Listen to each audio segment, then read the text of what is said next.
आज पर्यावरण अध्ययनाच्या BVAE 181 पर्यावरण अभ्यासावरील क्षमतावर्धक अनिवार्य अभ्यासक्रमाच्या म्हणजेच AECC च्या 10व्या व्याख्यानामध्ये आपण भेटत आहोत. पुनश्च आपणा सर्वांचं स्वागत आहे. आजच्या व्याख्यानामध्ये आपण परिसंस्थेचे कार्य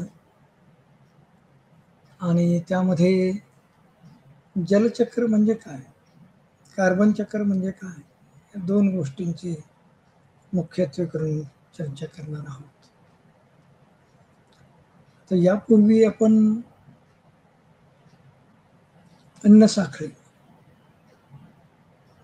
अन्नसाखळीमध्ये पहिला जो स्तर आहे तो पहिला स्तर म्हणजे ॲटोट्रॉफ्स, म्हणजे ज्यांना आपण स्वयंपोषी म्हणतो. ॲटोट्रॉफ्समध्ये फक्त वनस्पती आहेत आणि या वनस्पती आपण ज्या पद्धतीनं कार्य करतात त्याची आपण माहिती घेतली. आता त्यामध्ये पहिली गोष्ट म्हणजे सूर्यप्रकाशाकडून घेतलेली ऊर्जा, जमिनीतून मिळणारे पोषण द्रव्य, त्यामध्ये नायट्रोजन, फॉस्फरस, पोटॅशियम, NPK, नंतर क्लोरोफिलच्या मदतीने, क्लोरोफिल म्हणजे हरित द्रव्याच्या मदतीनं वातावरणामधील कार्बन डायऑक्साईड घेऊन वनस्पती स्वतःचं अन्न स्वतः तयार करतात. ही ट्रॉपिक लेवल 1 आहे, स्वयंपोषी, त्याला ॲटोट्रॉफ्स असं म्हणतो. आता हे अन्न तयार करण्याचं कार्य फक्त या जीवावरणामध्ये फक्त वनस्पती करतात. आता त्यांनी जे अन्न तयार केलेलं आहे ते हर्बिव्होर्स, त्याला आपण म्हणतो तृणभक्षक. तर ते खातात आणि स्वतःचं पोषण करतात. जे अन्न तयार केलेलं आहे, अन्न तयार केलेलं म्हणजे जे ॲटोट्रॉफ्स आहेत, वनस्पती जे आहेत, ते स्वतःचं अन्न स्वतः तयार करतात, म्हणजे ग्लुकोजच्या स्वरूपामध्ये ते अन्न तयार होतं आणि ते अन्न जे आपण ज्याला हर्बिव्होर्स म्हणतोय ते खातात आणि स्वतःचं पोषण करतात. आता इथं आपल्या लक्षात आलं पाहिजे की जेवढी ऊर्जा सुरुवातीला घेतलेली आहे त्यापैकी 10% ऊर्जा ही या एका ट्रॉपिक लेवलवरून दुसऱ्या ट्रॉपिक लेवलला जाते. तर हर्बिव्होर्स कोणते प्राणी आहेत वगैरे आपल्याला माहित आहे, म्हणजे तृणभक्षक जी मंडळी आहेत. आता त्याच्या पुढची स्टेप जी आहे ट्रॉपिक लेवल जी म्हणतो आपण, ट्रॉपिक लेवल 1 ला आपण पाहिलं ॲटोट्रॉफ्स, ट्रॉपिक लेवल 2 ला आपण पाहिलं हर्बिव्होर्स. आता ट्रॉपिक लेवल 3च्या बाबतीत आपण बोलतोय त्याला हिट्रोट्रॉफ्स असं म्हटलं जातं. हिट्रोट्रॉफ म्हणजे ते जे प्राणी आहेत ते मांसाहारी आहेत, कार्निव्होरस आहेत. मग परत आणखी ऊर्जा त्याच्यामध्ये 10% वरच्या याला जाईल आणि यांना आपण जे म्हटलं पहिला ॲटोट्रॉफ जो आहे तो ट्रॉपिक लेवल 1, दुसरा हर्बिव्होर्स आहे त्याची ट्रॉपिक लेवल 2, तिसरा जो आहे कार्निव्होरस किंवा ज्याला आपण हेट्रोट्रॉप्स म्हणतो, त्याची जी लेवल आहे ती तृतीयक लेवल. नंतर त्याच्या पुढं आणखी सुपेरियर किंवा अतिशय वरच्या दर्जाचे कार्निव्होर्स जे आहेत, की जसं आपण गिधाड किंवा घार हे पक्षी पाहतो तसे पक्षी त्याच्यामध्ये येतात. आपण जर फक्त स्थलीय परिसंस्थेचा विचार केला तर, आणि जल परिसंस्थेचा जर आपण विचार केला आणि त्यातल्या त्यात समुद्राचा विचार केला तर आपल्याला शार्क मासा हा टॉप कॉर्निव्होरमध्ये मोडतो.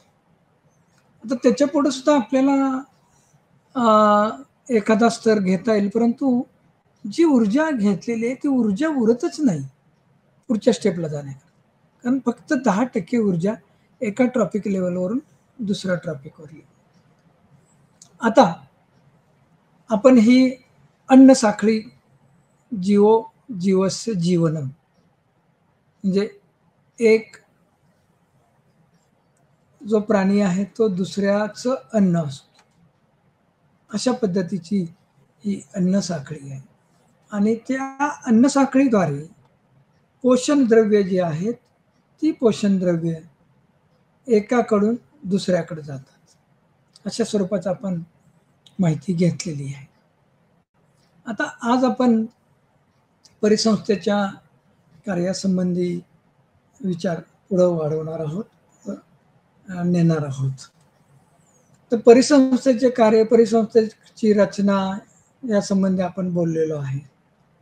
परिसंस्थेचं कार्य जे आहे त्या संरचनेसाठी पदार्थांचं चक्र, पदार्थांचे म्हणजे अन्नचक्र म्हणूया, आणि त्याच्यातून होणारी ऊर्जेची देवाणघेवाण किंवा हस्तांतरण.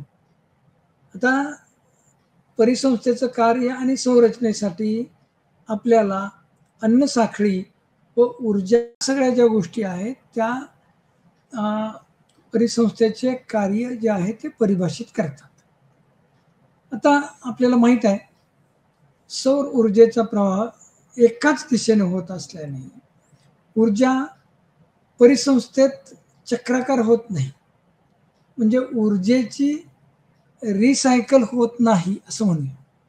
ऊर्जा जी आहे ती परिसंस्थेमध्ये चक्राकार पद्धतीनं उपलब्ध नसते. आपल्याला ऊर्जा जी आहे, कारण आपल्याला माहित आहे 10%चा मी उल्लेख केलेला होता.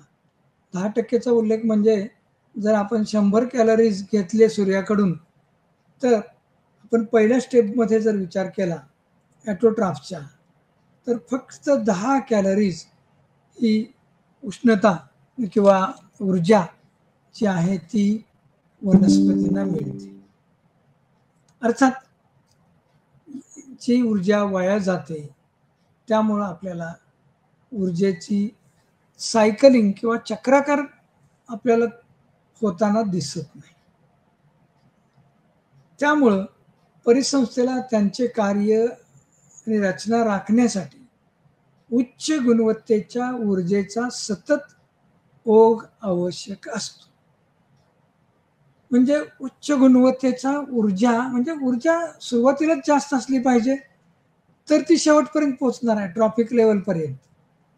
उच्च ट्रॉपिक लेवल जर आपण घेतली, चतुर्थ किंवा पंचम अशा स्वरूपाची जर ट्रॉपिक लेवल जर विचारात घेतली, तर तिथपर्यंत पोहोचण्यासाठी उच्च गुणवत्तेच्या ऊर्जेचा सतत ओघ आवश्यक आहे. आणि ही ऊर्जा सौर ऊर्जेमधूनच मिळते. तर सौर ऊर्जेतून मिळत असल्यामुळं आता या कारणास्तव सौर ऊर्जेतूनच ही ऊर्जा मिळते, आणि या कारणास्तव परिसंस्था सौर ऊर्जेतूनच फक्त ऊर्जा मिळते, आणि या कारणास्तव परिसंस्था या खुल्या प्रणाली म्हणजेच ओपन सिस्टीम आहेत, ज्यांना कालांतरे चालू ठेवण्यासाठी सूर्याकडून ऊर्जेचा निव्वळ प्रवाह आवश्यक असतो. उच्च प्रतीची ऊर्जा जी आहे ती आवश्यक असते, आणि ती सूर्यापासून मिळते, आणि ती आपल्याला कायमस्वरूपी कालांतराने चालू ठेवण्यासाठी ती घेतली समजा काही ऊर्जा, तर नंतर आणखी आपल्याला घ्यावी लागणार आहे, कारण काही ऊर्जा ट्रॉपिक लेवलला जसं जाऊ आपण तशा पद्धतीनं ती नाहीशी होते आणि ती एक दिशेनंच प्रवास करते. त्यामुळं आपल्याला अधिक ऊर्जा आणखी आवश्यक असते. आता सूर्य नाही असा आपण जर विचार केला, सूर्याशिवाय आपल्या पृथ्वीच्या जीवावरना जी ऊर्जा उपलब्ध होती ती लवकर संपेल आणि ते नाहीसं होईल. जीवावरण जे आहे ते नाहीसं होईल. जीवावरण म्हणजे आपण मागं जो विचार केलेला आहे तो त्याच्यामध्ये बायोस्फिअर ज्याला आपण म्हणत होतो ते नाहीसं होईल जर सूर्यापासून मिळणारी उष्णता, जर सूर्यापासून मिळणारी ऊर्जा ही जर नाहीशी झाली. कारण आपल्याला माहिती आहे की ॲटोट्रॉप्स एक उत्पादक पोषक तत्वासह सूर्याची सौर ऊर्जा वापरतात. सौर ऊर्जा वापरतात आणि अन्न तयार करतात. त्यांच्या रूपात तर त्यांच्या शरीरात साठवल्या अन्न पदार्थामध्ये म्हणजे फळं फुलं किंवा ज्याला आपण वनस्पती जे तयार करतात अन्न त्याच्यामध्ये ते साठवून ठेवतात, बरोबर आहे. आणि इतर प्राणी वापरत असलेले सर्व अन्नपदार्थ किंवा पोषक द्रव्ये अशा उत्पादकाकडून प्रत्यक्ष किंवा अप्रत्यक्षपणे दुसरे प्राणी घेतात. परिणामी सूर्याकडून विविध जीवामधून व अंतर्बाह्य अवकाशात ऊर्जेचा सतत प्रवाह होतो. या व्यतिरिक्त आपल्याला पाणी, कार्बोनेट, फॉस्फेट व इतर काही संयुगे हा एक वेगळा एक शास्त्रीय परिभाषेमधील शब्द आहे. मूलद्रव्य म्हणून एक असतं की ज्याचे अणुरेणू एकाच प्रकारचे बनलेले असतात, त्याला आपण मूलद्रव्य म्हणतो. एक मूलद्रव्य किंवा एकापेक्षा अधिक मूलद्रव्ये एकत्र आल्यानंतर संयुगे बनतात. तर संयुग म्हणजे थोडंसं याच्यापेक्षा क्लिष्ट रचना असणारी अणुरेणूंची रचना. तर या व्यतिरिक्त पाणी, कार्बोनेट, फॉस्फेट व इतर काही संयुगाबद्दल मी आत्ता तुम्हाला सांगितलं की त्यामध्ये वेगवेगळ्या प्रकारचे अणुरेणू येऊन एकत्रित असतात. संयुगे देखील सजीवांचा भाग बनतात. त्यामध्ये काय काय आहे? पाणी आहे, कार्बोनेट आहे, फॉस्फेट सजीवांचा भाग बनतात. परिसंस्था कार्य करण्यासाठी ऊर्जेचा सतत प्रवाह व पोषक द्रव्यांचे चक्र आवश्यक आहे. पोषक तत्व जे आहेत त्यांचं चक्रीकरण होणं आवश्यक आहे. चक्रीकरण म्हणजे एकाकडून पोषक द्रव्य दुसऱ्याकडे जाणं गरजेची गोष्ट आहे, दुसऱ्याकडून तिसऱ्याकडे जाणं, तिसऱ्याकडून चौथ्याकडे जाणं, अशा पद्धतीची रचना आपल्याला आवश्यक आहे. पोषक द्रव्य मात्र आपल्याला चक्राकार पद्धतीनं त्यांची गती आपल्याला आवश्यक आहे. आता आपल्याला चांगलंच माहीत आहे की सजीव जग जे आहे ऊर्जा प्रवाह आणि पोषक तत्वांच्या परिसंचरणावर म्हणजे त्यांच्या परिसंचरण म्हणजे देवाणघेवाण याच्यावर अवलंबून. ऊर्जा प्रवाह एकदिशीय आहे. पोषक द्रव्ये जे आहेत, पोषक तत्व जे आहेत ते एकाकडून दुसऱ्याकडे चक्राकार गतीने जाऊ शकतात. तर दोन्ही सजीवांच्या संख्येवर त्यांच्या जीवनाच्या चयापचय दरावरती पद्धतीने करतात. त्यांचा रेट कसा आहे डायजेस्ट करण्याचा, लगेच आहे का थोडा उशिरा आहे किंवा आणखी डिलेड आहे किंवा आणखी उशिरा होणार. आता त्याच्यामुळं जीवनाच्या चयापचय दरावर आणि परिसंस्थेच्या जटिलतेवरती प्रभाव टाकतात.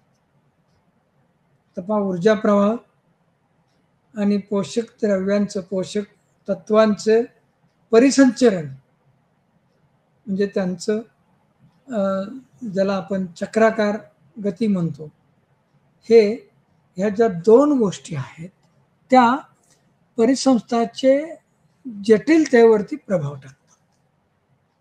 हे आपण आधीच शिकलो. जटिलता म्हणजे कॉम्प्लेक्सिटी ज्याला आपण म्हणतो. कॉम्प्लेक्सिटी म्हणजे गुंतागुंत. आपण हे आधीच शिकलेलो आहोत की ऊर्जा शेवटी उष्णतेच्या रूपात कायमची गमावली जाते, वेस्ट होते, ती परत मिळवली जाऊ शकत. प्रणालीच्या उपयुक्ततेच्या दृष्टीने दुसरीकडे अन्नाच्या पोषक तत्वांचा कधीही नाश होत नाही.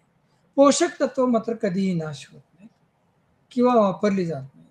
त्याऐवजी ते पुन्हा पुन्हा अनिश्चित काळासाठी पुनर्वापर केले जाऊ शकतात. पोषक तत्व जी आहेत ती कधीही नाश होत नाही. ऊर्जा मात्र वाया जाऊ शकते. पोषक द्रव्ये चक्राकार गतीनं आपल्याला परत उपलब्ध होऊ शकतात. तर हा महत्त्वाचा प्रश्न किंवा महत्त्वाची गोष्ट आहे. तर या गोष्टी आपण आता लक्षात घेतलेल्या आहेत. तर या सगळ्या परिस्थितीमध्ये आपल्याला कोणत्याही परिस्थितीमध्ये परिसंस्थेचं कार्य हे सुरू राहिलं पाहिजे. म्हणजेच सजीवांच्या हालचाली आवश्यक आहेत. सजीवांच्याकडून ऊर्जा हस्तांतरण आवश्यक आहे. म्हणजेच वनस्पतींनी अन्न तयार केलं पाहिजे, हर्बिव्हर्सनी ते खाल्लं पाहिजे, नंतर कार्निव्हर्स किंवा ज्याला हेट्रोट्रॉप्स म्हणतो त्यांनी हर्बिव्हर्सला खाल्लं पाहिजे. या अनेक गोष्टी ह्या ज्या आहेत त्या सतत सुरू राहिल्या पाहिजेत. कारण आपण मागं पाहिलेलंच आहे, जीवस्य जीवन. म्हणजे एक जर जगला तर त्याच्यावर जगणारा दुसरा जगेल, दुसरा जर जगला तर तिसरा जगेल. अशा स्वरूपाचं इथं तत्वज्ञान आहे. आता पोषक तत्व लागतात. समजा आपण लहान बाळाचा विचार केला तर लहान बाळाला आवश्यक जी पोषक द्रव्ये आहेत, पोषक तत्व आहेत, कोणती आहेत? त्याला पाणी, अन्न ही पोषक द्रव्ये झाली. हवा हा तर अतिशय आवश्यकतेमधला भाग. आता सजीवांना मोठ्या प्रमाणात आवश्यक असलेल्या पोषक तत्वांना मॅक्रोन्यूट्रिएंट्स म्हटलं जातं. मॅक्रो हा वर्डच जो आहे पहिला तो त्याचा अर्थच असा आहे की मोठ्या आकाराचा. असे सुद्धा या पोषक तत्वांना मोठ्या प्रमाणात जी आवश्यक असतात त्यांना आपण मॅक्रोन्यूट्रिएंट्स म्हणणार आहोत. आणि जे सूक्ष्म प्रमाणात किंवा थोड्या प्रमाणात आवश्यक असतात त्यांना मायक्रोन्यूट्रिएंट्स म्हटलं. मायक्रोन्यूट्रिएंट्स. आता समजा आपण विचार केला तर आपण नेहमीच जेवतो त्याच्यामध्ये आपल्याला कार्बोहायड्रेट्स, प्रोटीन्स, फॅट्स या गोष्टी ज्या आवश्यक आहेत आणि ते मिळवण्यासाठी असणारे जे पदार्थ आहेत त्यांना आपण मॅक्रोन्यूट्रिएंट्स म्हणू. नंतर थोड्या प्रमाणामध्ये आपल्याला काही क्षार हवे असतं किंवा मीठ आहे ते थोड्या प्रमाणात आपल्याला हवं असतं, त्यांना आपण मायक्रोन्यूट्रिएंट्स म्हणू शकतो. तर मॅक्रोन्यूट्रिएंट्स आणि मायक्रोन्यूट्रिएंट्स मधला फरक जो आहे तो आपल्याला समजलेला आहे. आता आपण निसर्गात आढळणाऱ्या 100हून अधिक रसायनापैकी सुमारे 40 सजीवामध्ये हे मॅक्रोन्यूट्रिएंट्स आढळतात. आता carbon, hydrogen, oxygen, nitrogen, phosphorus हे घटक संयुगाच्या रूपात आपल्या शरीराचे वस्तुमानाचे 97% बनवतात. आता बाकीचे जे आहेत आपल्या शरीरामध्ये जर विचार केला, शरीराचं वस्तुमान समजा 100 किलो शरीराचं वजन आहे किंवा वस्तुमान आहे, आपण जर लक्षात घेतलं तर carbon, hydrogen, oxygen, nitrogen, phosphorus हे जे घटक आहेत ते 97% भाग आपल्या शरीराचा व्यापतात, असा त्याचा अर्थ. सर्व सजीवांच्या बाबतीत जर आपण बोलायचं झालं तर 95% पेक्षा जास्त हे अ, अ, carbon, hydrogen, oxygen, nitrogen, phosphorus हे संयुगाच्या स्वरूपामध्ये अ, आढळून येतात. म्हणजे वस्तुमानाचं 97% इनके हे आपल्याला मनुष्याच्या बाबतीमध्ये आणि सर्व जीवाच्या बाबतीमध्ये जर बोलायचं झालं तर 95% पेक्षाही जास्त आहेत. आता याशिवाय वनस्पती आणि प्राण्यांच्या अस्तित्वासाठी किंवा किंवा आणखी चांगल्या आरोग्यासाठी 15 ते 25 इतर घटक काही स्वरूपात आवश्यक आहेत. हे घटक खनिज पोषक तत्व नेहमीच परिसंस्थेच्या निर्जीव आणि सजीव आणि नंतर पुन्हा निर्जीव घटकामध्ये अधिक आणि कमी प्रमाणात परिभ्रमणात असतात. याला जैवभौतिकीय चक्र असं म्हटलं जातं. साठवणुकीच्या स्वरूपावर 2 मूलभूत प्रकारची चक्र आहेत. चक्र म्हणजे सायकल्स. आता आपण पाहिलं मॅक्रोन्यूट्रिएंट्स आणि मायक्रोन्यूट्रिएंट्स कशा स्वरूपामध्ये आपल्या सजीवांच्या शरीरामध्ये असतात. आता तर ह्या जे 2 गोष्टी आहेत त्याच्यामध्ये मायक्रोन्यूट्रिएंट्स आहेत ते अतिशय कमी प्रमाणात परंतु असतात. कारण प्राण्यांच्या अस्तित्वासाठी आणि चांगल्या आरोग्यासाठी ते आवश्यक असतात. आता पुढचा भाग जो आहे त्याला या गोष्टीला आपण जर पाहिलं तर ती साठवणुकीच्या स्वरूपात जर आपण विचार केला तर 2 महत्वाची चक्र आहेत, सायकल्स आहेत. एक म्हणजे वायुमंडलीय चक्र आणि दुसरं म्हणजे संचित किंवा साचलेलं चक्र किंवा सेडिमेंटरी क्ले किंवा सेडिमेंटरी सायकल असं म्हणूया. तर वायुमंडलीय चक्रामध्ये काय असतं? या चक्रामध्ये मुख्य साठे जे आहेत वायुमंडळ आणि जलमंडळात असतात. वायुमंडलीय चक्र एक आहे आणि या चक्रामध्ये आपण पोषक तत्वांच्या संबंधी बोलतोय. आता यामध्ये वायुमंडलीय चक्रामध्ये या घटकांचे मुख्य साठे वायुमंडल आणि जलमंडळात असतात. जरी आपण वायुमंडलीय चक्र म्हटलं तरी त्यातली काही ज्या गोष्टी आहेत त्या जलमंडळामध्ये सुद्धा साठवले जातात. उदाहरणार्थ कार्बन चक्र, नायट्रोजन चक्र की ज्याचा आपण विचार नंतर करणार आहोत.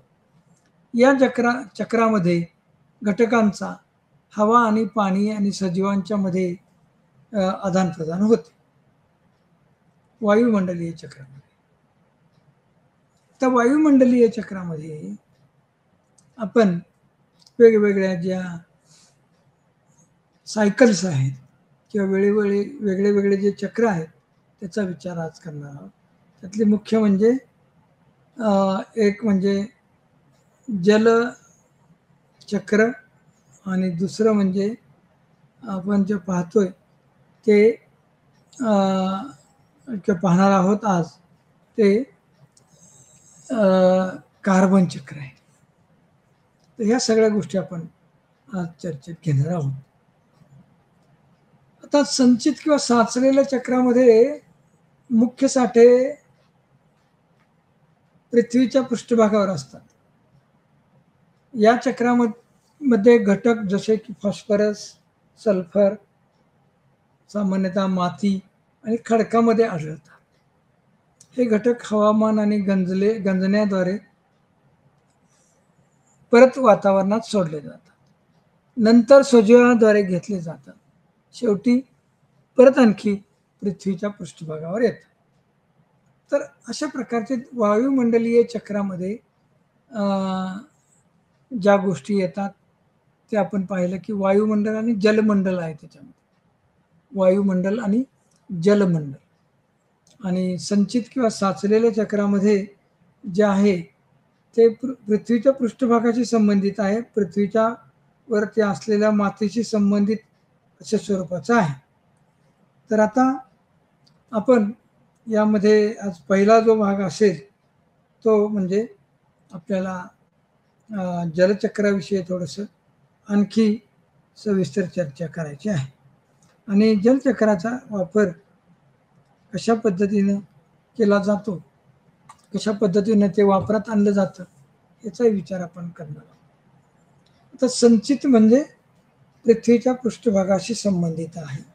वायुमंडलीय चक्र म्हणजे की ज्यामध्ये मुख्य साठे वायुमंडलात आणि जलमंडलात असतात. आता वायुमंडलीय चक्रामध्ये आपण पाहणार आहोत. वायुमंडलीय चक्र जे आपण विचारात घेणार आहोत ते आपण पहिल्यांदा चर्चा करू. आता आपल्याला माहित आहे सजीवांच्यासाठी हवा, अन्न, पाणी आणि निवारा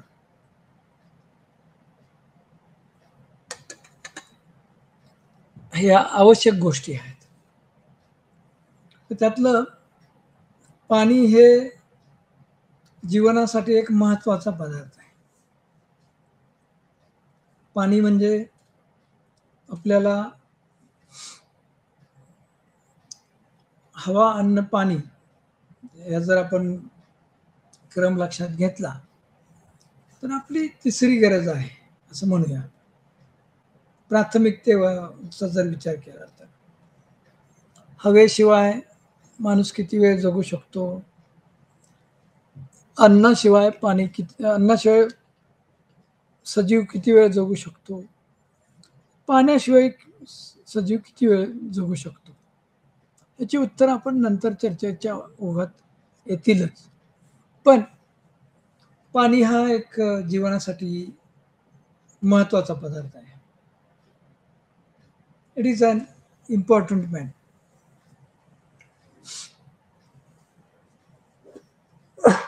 आता जर आपण विचार केला सरासरी पाणी सजीवांच्या शरीराच्या वजनाच्या 70% भान बनवतं.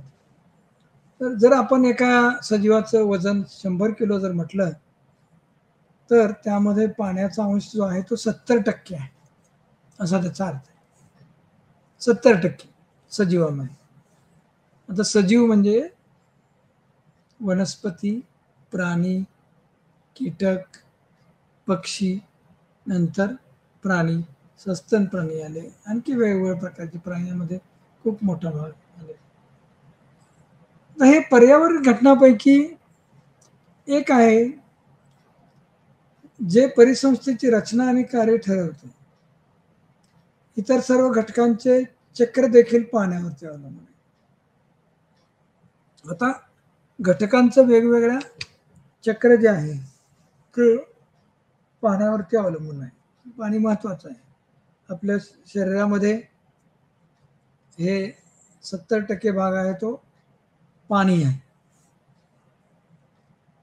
म्हणजेच पाण्याचा संयुग असलेलं म्हणूया आपण. इतर सर्व घटकाचे चक्रही त्याच्यावरती अवलंबून आहे.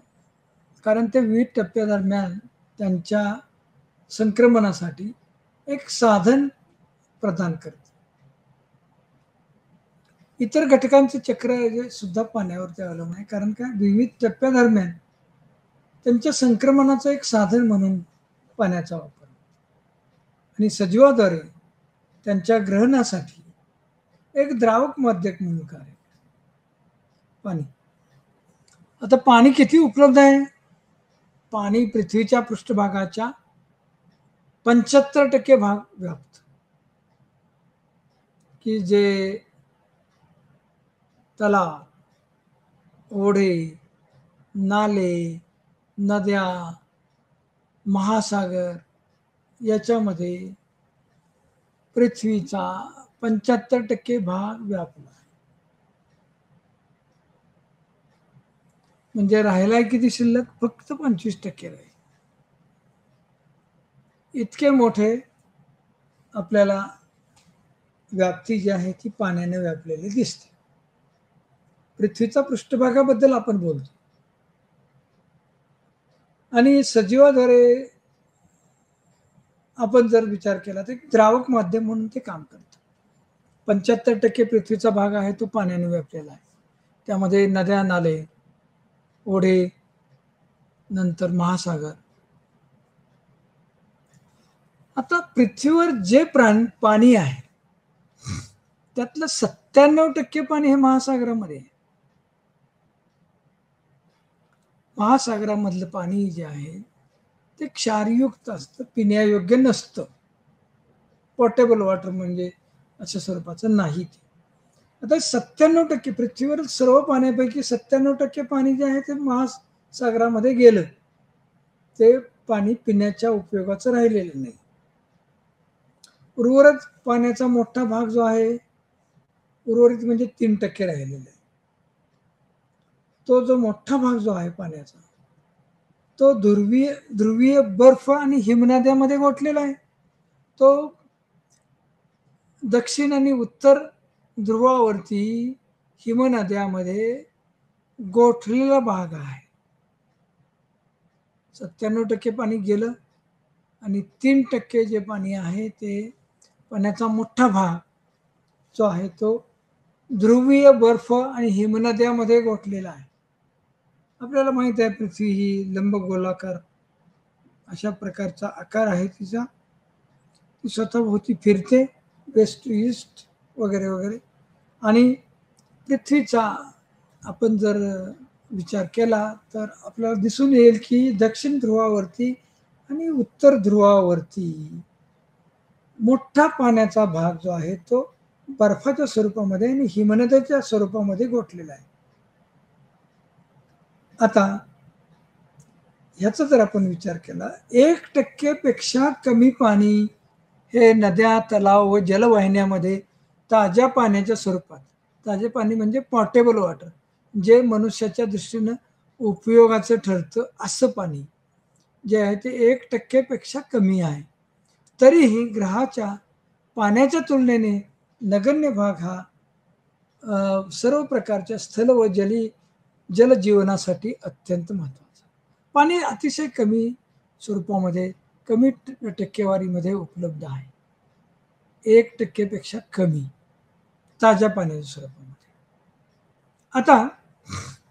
आता ग्रहाच्या पाण्याच्या तुलनेने म्हणजे हे 97% पाणी गेलं वगैरे त्याच्या तुलनेने हा नगण्य भाग आहे आणि सर्व प्रकारच्या स्थल व जल जीवनासाठी अत्यंत महत्वाचा आहे. आता पृथ्वीच्या सुमारे 75% भागावर पाणी आहे. आपण पाहिलं जे तलाव, नद्या, महासागरामध्ये आढळते. केवळ महासागरामध्येच पृथ्वीवरील पाण्यापैकी 97% पाणी आहे. उर्वरित भाग जो आहे तो ध्रुवीय बर्फ आणि हिमनद्यामध्ये गोठलेला आहे. उर्वरित भाग म्हणजे 3%. नद्या, तलाव आणि जलचरामध्ये गोड्या पाण्याच्या स्वरूपात 1% पेक्षा कमी पाणी आहे. ज्याला आपण ताजं पाणी म्हणतो किंवा ताज्या पाण्याच्या स्वरूपामध्ये किंवा गोड पाणी ज्याला म्हणतो किंवा पोर्टेबल वॉटर म्हणतो, ते परत एक वेळ आपण लक्षात घेतो की ते फार कमी आहे, 1% पेक्षा कमी आहे. आता तरी सुद्धा जरी कमी असलं तरी सुद्धा आपल्या दृष्टीने खूप महत्वाचं आहे. आता पृष्ठभागावरील माती देखील प्रचंड प्रमाणात पाण्यासाठी जलाशय म्हणून काम करते. ते मातीमध्ये पाणी साठून राहतं. महासागर, जमीन, वातावरणाला जोडून पृथ्वीच्या जलचक्रात सुद्धा पाणी फिरतं. पृथ्वी म्हणजे ज्याला आपण मृदा म्हणतो, त्याच्या जलचक्रात जे त्या पृथ्वीवरच्या पाण्याच्या जलचक्रामध्ये फिरतं. आता त्याच्यासाठी आपण एक जलचक्राची आकृती पाहणार आहोत. आता इथं समुद्राच्या पाण्याचं बाष्पीभवन, इव्हापोरेशन ज्याला म्हणतो, ते झालेलं आहे. त्याचबरोबर वनस्पती स्वतःच्या अन्न तयार करण्याच्या प्रक्रियेमधून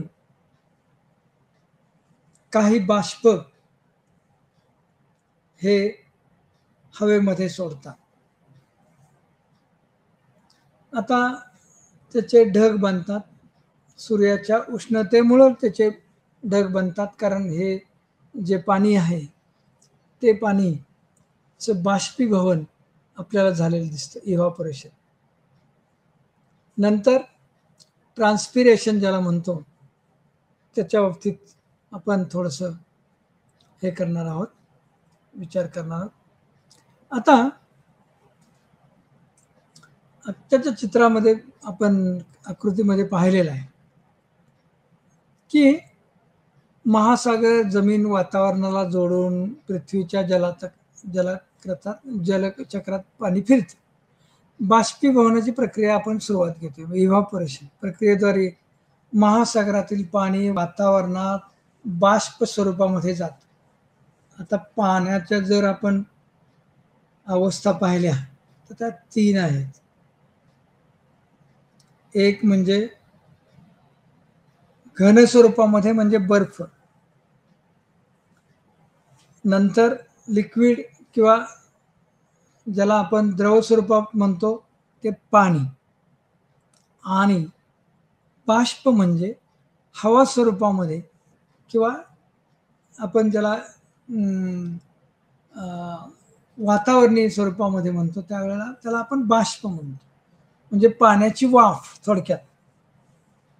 तर ही पाण्याची वाफ जी आहे ती कशामुळे तयार होते? ती तयार होण्याचं कार्य हे जे आहे ते सूर्यापासून मिळणारी उष्णता, सूर्यापासून मिळणारा प्रकाश हे आपल्या सगळ्यांना माहिती आहे. सूर्यापासून मिळणाऱ्या उष्णतेमुळं जे समुद्राचं पाणी आहे त्याचं बाष्प तयार होतं. त्याला आपण बाष्पीभवन किंवा इव्हापोरेशन असं म्हणतो. समुद्रातलं पाणी आता हे प्रचंड स्वरूपामध्ये आहे. पृथ्वीच्या पृष्ठभागाच्या 75% भागावर पाणीच आहे. तर त्यातलं जे पाणी आहे ते बाष्पीभवन म्हणजेच त्याचं बाष्प बनतं, त्याची पाण्याची वाफ बनते. आता ती पाण्याची वाफ झाल्यानंतर वातावरणात पाणी, पाऊस किंवा बर्फाच्या स्वरूपात पर्जन्य वृष्टीद्वारे महासागर आणि जमिनीवरती जातं पाणी. हा एक भाग आहे. आता पाणी समुद्रात आहे, त्याच्यापासून बाष्प मिळालं. आता वातावरणातील पाणी, पाऊस किंवा बर्फाच्या, ज्याला प्रेसिपिटेशन म्हणतो आपण. प्रेसिपिटेशन मध्ये 2 प्रकार असतात, मागे पाहिलेले आहे.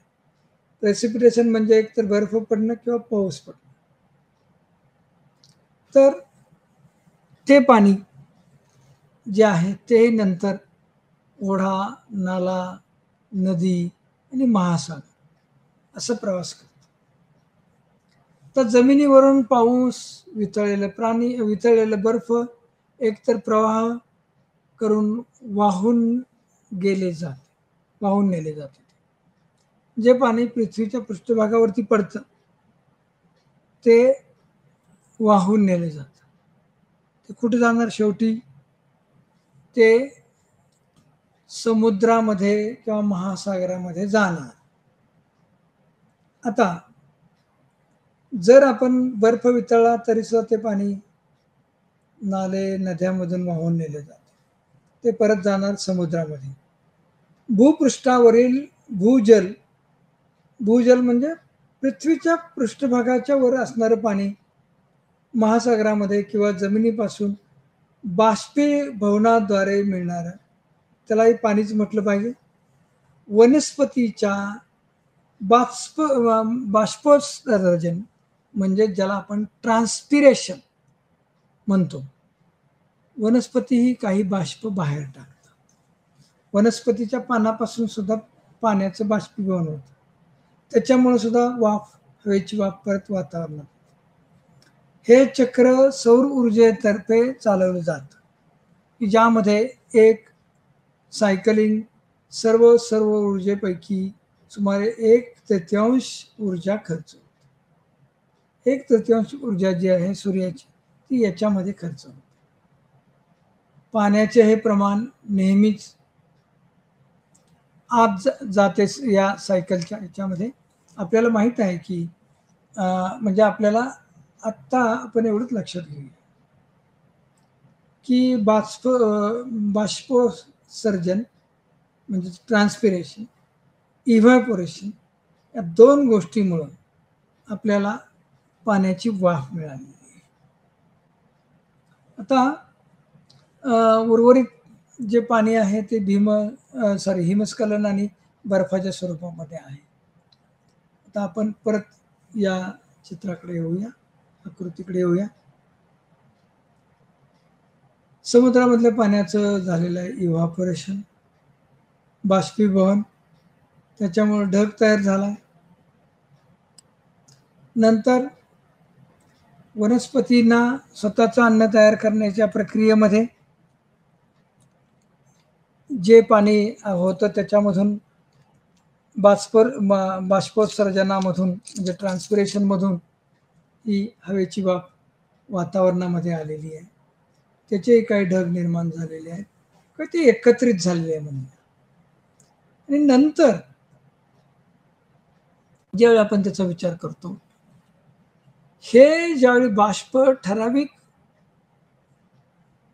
अनुकूल परिस्थितीमध्ये परत त्याचं सांद्रीभवन होतंय, म्हणजे परत त्याचं पाणी होतंय आणि त्याच्यामुळं प्रेसिपिटेशन म्हणजेच बर्फ किंवा पाऊस या स्वरूपात खाली इथं येते. आता खाली आल्यानंतर हे पहा, हे पाऊस आहे किंवा बर्फ आहे, बर्फ वितळल्यानंतर हे परत इथं पाण्याच्या साठ्यामध्ये तळ्यामध्ये आलेलं आहे. तळ्यातून ते पुढं समुद्रात चाललेलं आहे. आता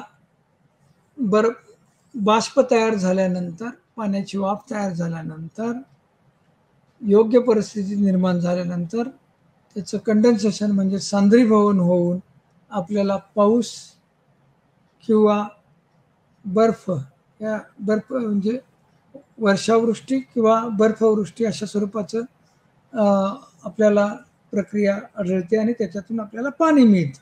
हे पाणी वाहून परत तळ्यामध्ये येतं, जमिनीवरून परत तळ्यामधून नाल्यामधून नद्यामधून येतं आणि परत समुद्रात जातं. त्यातलं पाणी काही पृष्ठभागावरती परत फिल्टर होऊन पृथ्वीच्या पृष्ठभागाच्या आतून जातं आणि परत आणखी ते समुद्राला मिळू शकतं.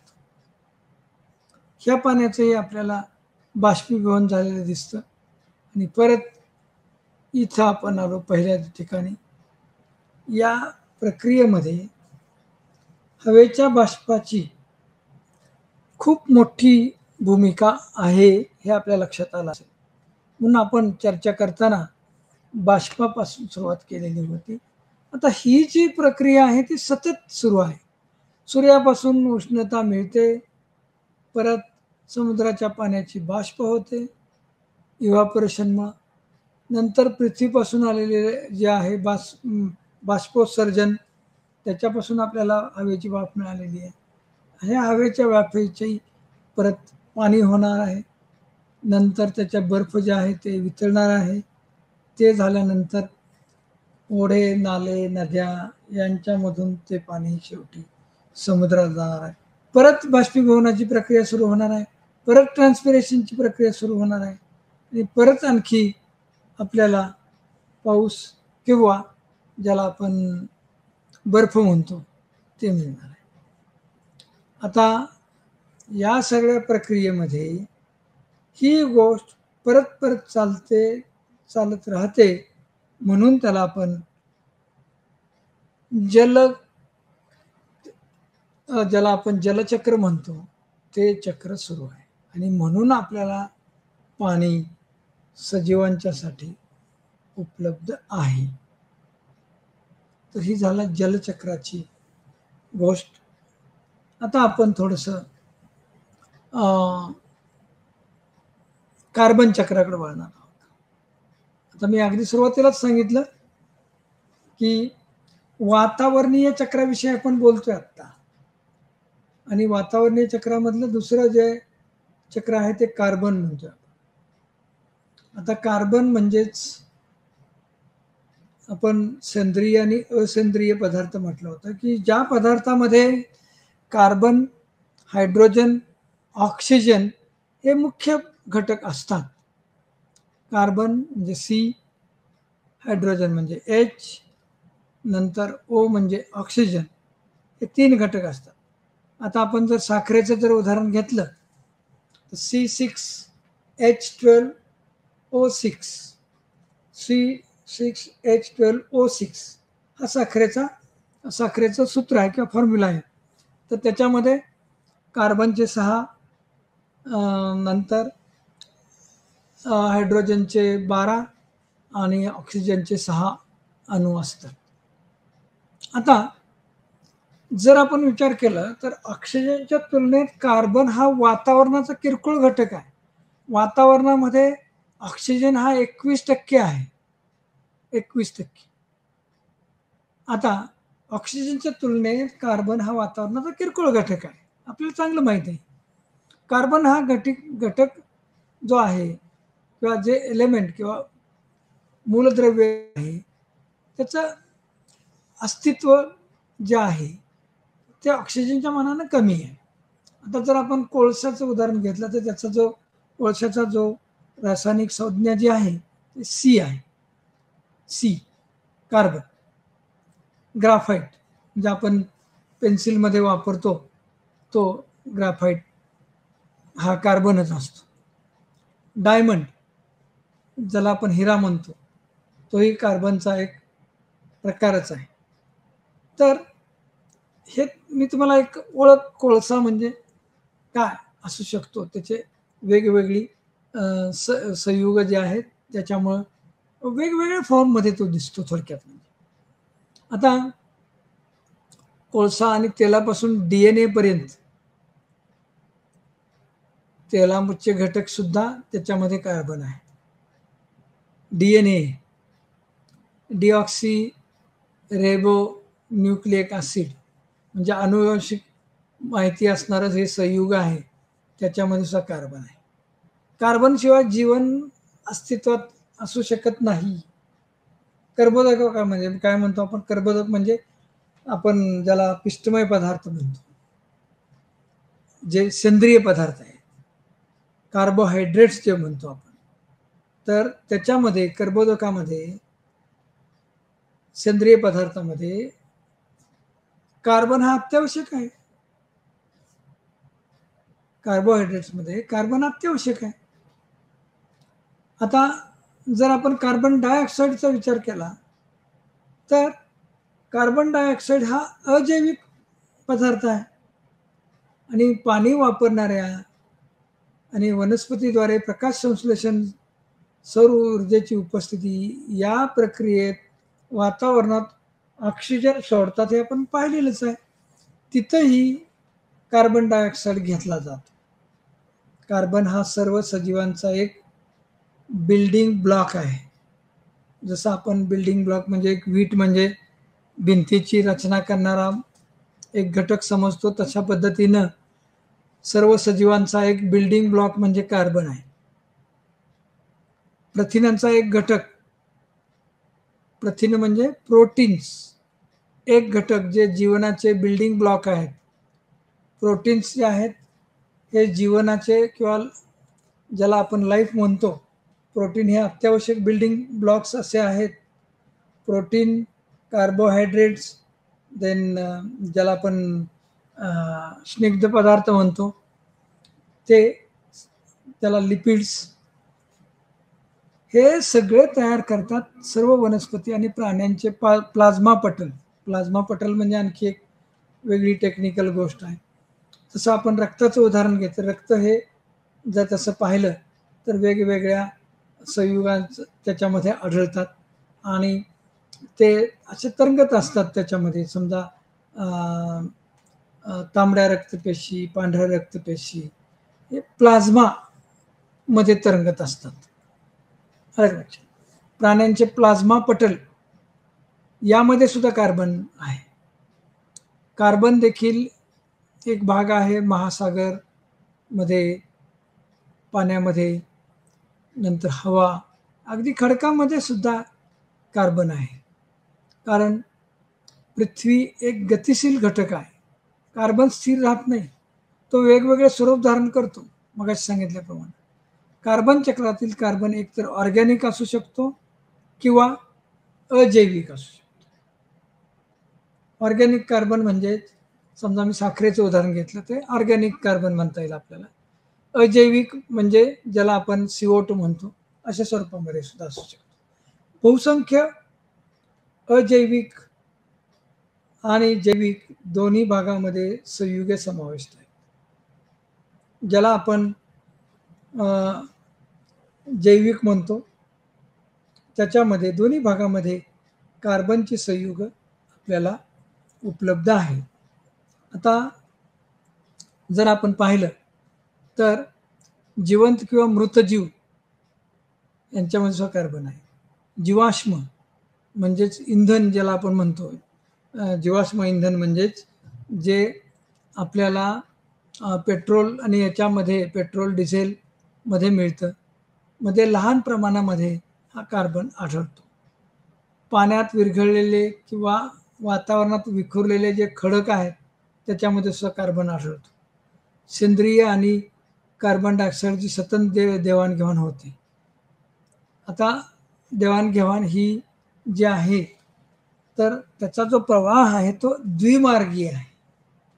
द्विमार्गी, इकडे जाईल तिकडे जाईल अशा स्वरूपाचा, ज्याद्वारे एकीकडे वातावरण आणि जीवामध्ये, दुसरीकडे वातावरण आणि समुद्रामध्ये कार्बन डायऑक्साईडची सतत देवाणघेवाण होत असते. आता वातावरणामध्ये आपल्याला माहित आहे वनस्पती कार्बन डायऑक्साईड घेतात फोटोसिंथेसिससाठी. आणि आता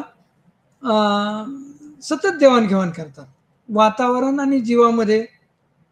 जीव म्हणजेच वनस्पतीमध्ये, दुसरीकडे वातावरण आणि समुद्र, वातावरणामधला CO2 त्याचीही देवाणघेवाण होते. समुद्रामध्ये किंवा पाण्यामध्ये त्याचं ॲब्सॉर्प्शन होऊन आपल्याला त्याचं देवाणघेवाण झालेलं दिसून येते. कार्बन चक्र कार्बन डायऑक्साईड वायूवर आधारित आहे.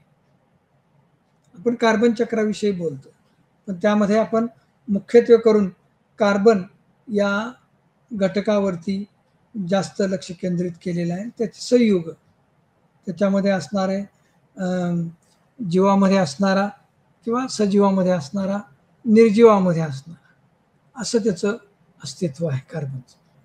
आता महासागरामध्ये वातावरणापेक्षा 50 पट जास्त CO2 असतो. ते प्रमुख कार्बन साठवण सिंक म्हणून काम करतात. CO2 जो साठलेला आहे महासागरामध्ये तो वातावरणापेक्षा 50 पट जास्त आहे. त्यामुळे जागतिक कार्बन चक्रात महत्त्वपूर्ण भूमिका कार्बन डायऑक्साईडची आहे. प्रकाश संश्लेषणाच्या वेळी सागरी प्रजाती काही कार्बन डायऑक्साईड वायू काढून टाकतात. वातावरणातील साठ्यामधून कार्बन हिरव्या वनस्पतीमध्ये व नंतर प्राण्यामध्ये आणि नंतर शेवटी थेट वातावरणात अन्न साखळीतील विविध पोषक स्तरावरती श्वास प्रक्रियेद्वारे किंवा जीवाणू, बुरशी व इतर सूक्ष्मजीवाकडे जातो. जे ते मरतात तेव्हा उत्सर्ग कचरा म्हणून जो निर्माण होतो, शरीराचं जे विघटन होतं त्याच्यामुळं परत कार्बन आणखी वातावरणात परत करतात. प्रकाश संश्लेषण असूनही कार्बन चक्र वातावरणातील CO2 पातळी साधारणपणे 0.032% नियंत्रित करते. आता आज आपण या सगळ्या गोष्टी पाहिलेल्या आहेत. आता आपण पाहूया कार्बन चक्रामध्ये दोन हे चित्र आपल्याला महत्त्वाचे आहेत. आता त्यामधलं पहिलं चित्र जे आहे ते महासागरीय कार्बन. वायुमंडलीय कार्बन हा महासागरीय कार्बनमध्ये मिळतोय. एक गोष्ट लक्षात घ्या, इथून काही उद्योगधंद्यामधून तिथून CO2 निर्माण झालेला आहे. नंतर त्याची जे स्थान आहे ते वायुमंडलीय कार्बनमध्ये आहे. प्रकाश संश्लेषणामध्ये वायुमंडलीय कार्बन हा CO2च्या स्वरूपामध्ये घेतला जातो. श्वसनामधून CO2 सोडला जातो. जीवमंडलीय कार्बन जीवों के रूप म्हणजे ज्याला आपण जीवांचं स्वरूप म्हणतो, ते आपल्याला झाड नाहीसे झाल्यानंतर आपल्याला कार्बन मिळणार आहे. नंतर त्यांचं अपघटन झाल्यानंतर आपल्याला कार्बन मिळणार आहे आणि परत तो कार्बन वापरून आपल्याला परत CO2 मिळणार आहे. आता स्थलमंडलीय कार्बन, नंतर महासागरीय कार्बन, वायुमंडलीय कार्बन अशा स्वरूपाचं कार्बनचा प्रवास सुरू आहे. कार्बन अपघटनामधून म्हणजेच ज्या आपण जे डिकम्पोजर्स म्हणतो त्या डिकम्पोजर्समधून सुद्धा आपल्याला मिळतोय. अशा पद्धतीनं कार्बन सायकल ही कॉम्प्लेक्स आहे. कॉम्प्लेक्स म्हणजे जटिल स्वरूपाची आहे, क्लिष्ट स्वरूपाची आहे. आपण थोडं एक दुसरं चित्र पाहू थोड्या वेळामध्ये. यामध्ये वेगवेगळ्या ज्या गोष्टी आहेत त्या काही संख्यात्मक स्वरूपामध्ये दिलेल्या आहेत कार्बन सायकलच्या कार्बन चक्राच्या संबंधीमध्ये. तर अशा प्रकारे आपण आज जलचक्र आणि कार्बन चक्र यांचा विचार केलेला आहे.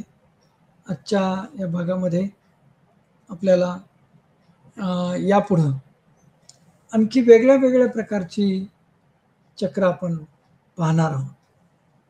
तर आता शेवटचं चित्र मी परत एक वेळ आपल्या चर्चेसाठी ठेवलेलं आहे, आपल्या अवलोकनासाठी ठेवतोय. महासागरीय कार्बन जो आहे तो सर्वाधिक जास्त 38,000 गिगाटन किंवा अशा पद्धतीचं समजतोय आपण. इथं जी चित्रामध्ये आपल्याला सांख्यिकी माहितीपेक्षा वनस्पतीपासून मिळालेला कार्बन डायऑक्साईड, आपल्या श्वसनापासून मिळालेला, कारखान्यापासून मिळालेला CO2 या सगळ्याचं जे साठवण होते ते समुद्रामध्ये होते. परत तो जीवाश्म इंधनामुळं वातावरणात येतोय. अशा प्रकारची कार्बन सायकल ही थोडीशी जलप्रक्रियेपेक्षा थोडीशी क्लिष्ट आहे. आता कार्बन हा वेगवेगळ्या फॉर्ममध्ये आढळतो, हा एक महत्त्वाचा भाग त्याच्यामधला आहे. आणि तो दोन्ही प्रकारच्या पद्धतीनं एकरेषीय नाही अशा पद्धतीची आपण ही कार्बन सायकल पाहिलेली आहे. नंतर जलचक्र आपण पाहिलेले आहेत, कार्बन चक्रामधले महत्त्वाचे मुद्दे पाहिलेले आहेत. तर अशा प्रकारे आपण पर्यावरण अध्ययनामध्ये जलचक्र आणि कार्बन चक्र या दोन्हींची माहिती आज पूर्ण केलेली आहे. मी सर्वांचा आभारी आहे. थँक्यू.